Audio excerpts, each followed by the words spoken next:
জলকে কিচেন থেকে আবার সবাইকে স্বাগত। কেমন আছো সবাই? আজকে আমি একটা রেসিপি করছি। এটা হচ্ছে কুমড়ো দিয়ে এই তরকারি, কিন্তু তেল বা মশলা কিচ্ছু লাগবে না। এটা হচ্ছে ভগবান জগন্নাথের প্রসাদ।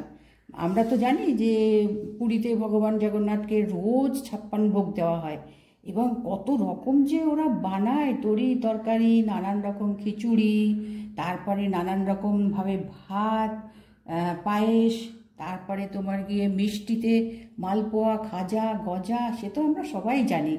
পুরীতে আমরা যারাই যাই ভগবানের প্রসাদ খেয়ে আসি।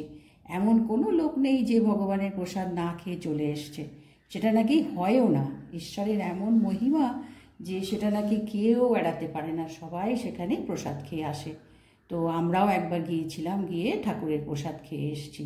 তো সেই যে 56 ভোগ হয়, নানান ধরনের ভোগ আছে, তো তার মধ্যে এটা একটা ভোগ, বুঝেছো? কুমড়ো দিয়ে এর তরকারি।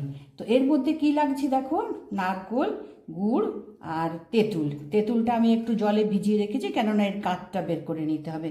আর কুমড়ো, এখানে তেল তারপরে মশলা কিচ্ছু লাগবে না, শুধু নুন হলুদ দিয়ে এটাকে রান্না করব সিমে। ঠিক আছে? তো আমি এখানে এটা কাঠটা আমি ছেঁকে নিই, কাঠটা বের করে আমি ছেঁকে নিই, তারপরে শুরু করব। এখন আমি তেঁতুলের পাল্পটা দেখো আমি ছেঁকে নিয়েছি, কেমন এইরকম পাতলা হবে। আর এই কুমড়োটা তোমার সেদ্ধ হবে এই তেঁতুলের জল আর এই কুমড়ো, এই তোমার গুড়টা গলে গিয়ে গুড় দিয়ে এইটা রান্না হবে। তো শুরু করি কেমন। প্রথমে আমি গ্যাস ধরাবো না, কিন্তু এখানে তোমার গিয়ে যেহেতু তেল দিয়ে কিচ্ছু পড়বে না, ঘি কিছুই পড়বে না, সেই জন্য এখানে আমি প্রথমে কুমড়োগুলো দেব। দিয়ে এখানে আধা কিলো কুমড়ো নিয়েছি।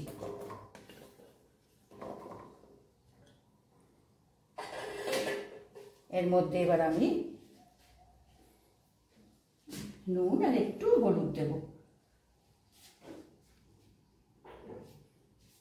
পরিমাণ মতো নুন এবং হলুদ।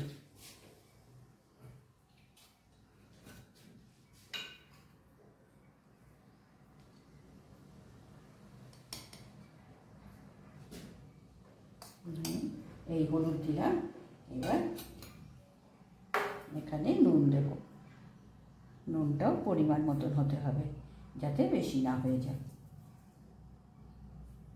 আর ওখানে পুরীতে কিন্তু ঠাকুরের যে প্রসাদ হয় রোজ দিন, সমস্ত প্রসাদ তোমার হচ্ছে মাটির পাত্রে। ওখানে কিন্তু এরকম তোমার গিয়ে পেতল বা তোমার এরকম এই যে আমরা যে সিলভার কড়াই ব্যবহার করি, এ সমস্ত কিন্তু ওরা কিচ্ছু ব্যবহার করে না। সমস্ত প্রসাদ, যত রকমের প্রসাদ বানায়, সব তোমার গিয়ে মাটির হাঁড়িতে বানায়। সেই মাটির হাঁড়িতে যে আলাদা একটা তার সুগন্ধ, তো আমাদের বা ঘরে তো আর তা সম্ভব নয়, তাই আমরা এই কড়াইতে বানাচ্ছি।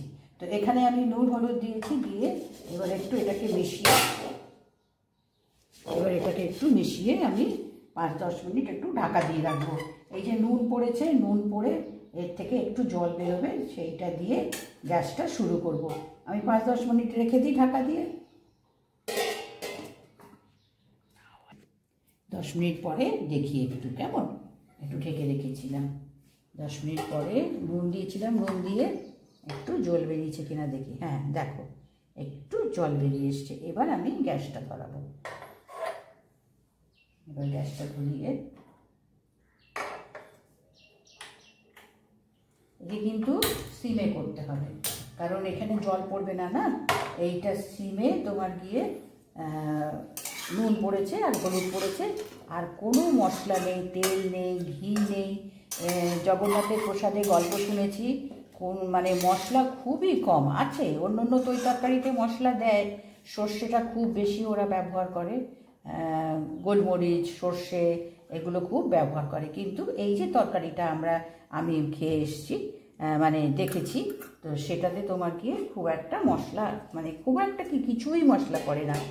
আর এই ঠাকুরের ভোগে জানো তো, মানে শুনেছি বা কথায় আছে যে মানে এই যে প্রসাদ, যে রোজকার যে প্রসাদ ভগবানের জন্য বানানো হয়, সেখানে কিন্তু সব রকম তরকারি ওরা ইউজ করে না। যেমন গাজর, টমেটো, ক্যাপসিকাম, ফুলকপি, এগুলো কিন্তু এই ঠাকুরের প্রসাদে ব্যবহার হয় না। তো খুবই সাধারণভাবে ঠাকুরকে প্রসাদ বানিয়ে দেয়, কিন্তু তার একটা আলাদা আস্বাদ, আলাদা গন্ধ, খুবই সুন্দর। আমি পুরীতে খেয়েছি ঠাকুরের প্রসাদ, আমি তোমার গিয়ে বালাজি ভেঙ্কটেশ্বরের ওখানে গিয়ে প্রসাদ খেয়েছি, ওখানেও তোমার নানান ধরনের পোলাও, পায়েস, লাড্ডু, এবং ঠাকুরকে দর্শন করার পরে না সবাইকে তোমার প্রসাদ দেয়। ছোট ছোট তোমার গিয়ে মানে ইয়ের বাটি দেয়, পাতার কি পাতা যাই হোক, ওই পাতার ছোট ছোট বাটি সবাইয়ের হাতে দিচ্ছে, এবং ঠাকুরের প্রসাদ লাইন দিয়ে সবাই আমরা খেয়ে এসেছি, বেশ কয়েকবার খেয়ে এসেছি। তার আস্বাদই আলাদা। তোমার আমাদের এখানে যেমন পুজোতে বোনা খিচুড়ি বানানো হয় না, ওইরকম টাইপের খিচুড়ি নানান ধরনের খেয়ে এসেছি। তো সেখানে এরকম শুনেছি যে শ্রীকৃষ্ণ আর ভগবান জগন্নাথের যখন ভোগ বানায়, সেই ভোগের মধ্যে এই সমস্ত তরকারিগুলো ওরা ব্যবহার করে না। তো এটা আমি এখন সিমে বসিয়ে দিয়েছি, এটা একটু ধীরে ধীরে হোক, তারপরে এইগুলো মেশাবো। একটু উল্টে পাল্টে দেখে নি সেদ্ধ হয়েছে কিনা। এবার ঢাকনা খুলে জলটা টেনে গেছে। এবার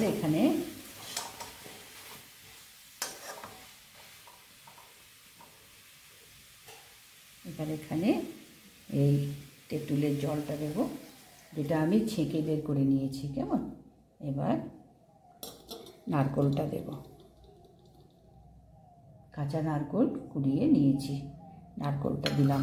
এবার এখানে গুড়টা দেব, যেহেতু তেঁতুল আছে না, সেই জন্য এই বাটি, এক বাটি মতন আমি গুড় দিলাম। এবার এটা ভালো করে মিশিয়ে মিডিয়াম করে এবার এটাকে নরম করে নিতে হবে। এখানে কিন্তু আর কিচ্ছু পড়বে না। এইবার এইটা ভালো করে মিশিয়ে এই কুমড়োটা তোমার গিয়ে নরম হবে, তখন এটা তৈরি হয়ে যাবে। আর কুমড়োটা তোমার গিয়ে বেশি মানে গলে যাবে না, মোটামুটি সেদ্ধ হয়ে যাবে, নরম হয়ে যাবে, সেই রকম করে আমাকে বানাতে হবে। তো আমি এটা ঢেকে দিই, ঢেকে দিয়ে এখন একটু, যেহেতু আমি তেঁতুলের জল দিয়েছি, গুড় দিয়েছি, গুড় গলে তোমার গিয়ে আরও পাতলা হবে, তো সেটা হওয়ার জন্য আমি একটু মিডিয়াম আঁচ করে দিচ্ছি। এবার মিডিয়াম আঁচ করে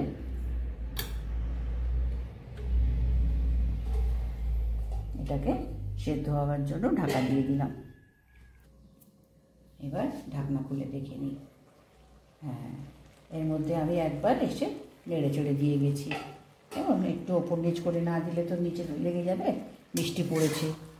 এই যে দেখো, এবার এরকম শুকিয়ে যাবে। কুমড়োটাও সেদ্ধ হয়ে গেছে, দেখো। দেখো সেদ্ধ হয়ে গেছে। হ্যাঁ, এটা সেদ্ধ হয়ে গেছে। এবার আমি গ্যাসটা অফ করে দিয়ে এবার আমি ডিশে নামিয়ে দেবো।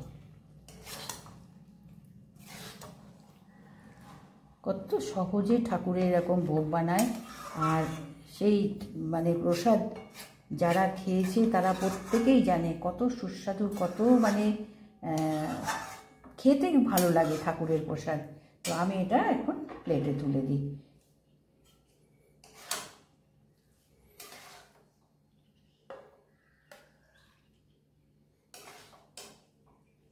কত অল্প জিনিসে দেখো কত ভালো এই মানে খাবার।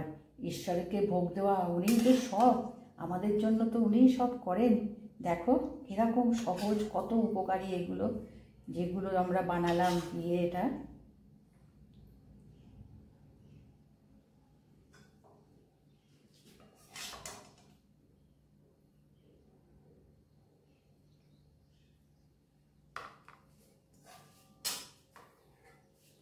বেশি সময় লাগে না, কোনো তেল মশলা ঘি কিচ্ছু লাগলো না। দেখো ঠাকুরের প্রসাদ এরকমভাবে ওরা বানায়। পুরীতে নানান ধরনের মানে কত রকম যে সব গল্প শুনেছি, কত ভালো লাগে ওদের সমস্ত কথা শুনতে। এবং যারাই পুরীতে যায়, সেই যে জগন্নাথ ঠাকুরের যে মানে রান্না হয়, সেই রন্ধনশালা, সেটাও কিন্তু দেখায়, সেটাও দেখার মতন। যারা জানে তারা মানে জানে যে কি চমৎকার। তো এই তরকারিটার নাম ওখানে সাকিরা বলে বোধ হয়, আমি এখন ঠিক মনে করতে পারছি না, সাকিরাই বলে। তো এই নানান ধরনের তরকারি হয় না ওখানে, তোমার গিয়ে বড় বড় মালপোয়া তৈরি হয়, শুকনো মালপোয়া, তারপরে আমরা তো জানি পুরি, খাজা, গজা, মানে ভীষণ মানে প্রসিদ্ধ। তো আজকে আমি ঠাকুরের নাম করে এটা বানালাম, জগন্নাথের প্রসাদ। দেখো কেমন লাগলো, ভালো লাগলো কিনা, নিশ্চয়ই একটা সাবস্ক্রাইব করো, কেমন, লাইক করো।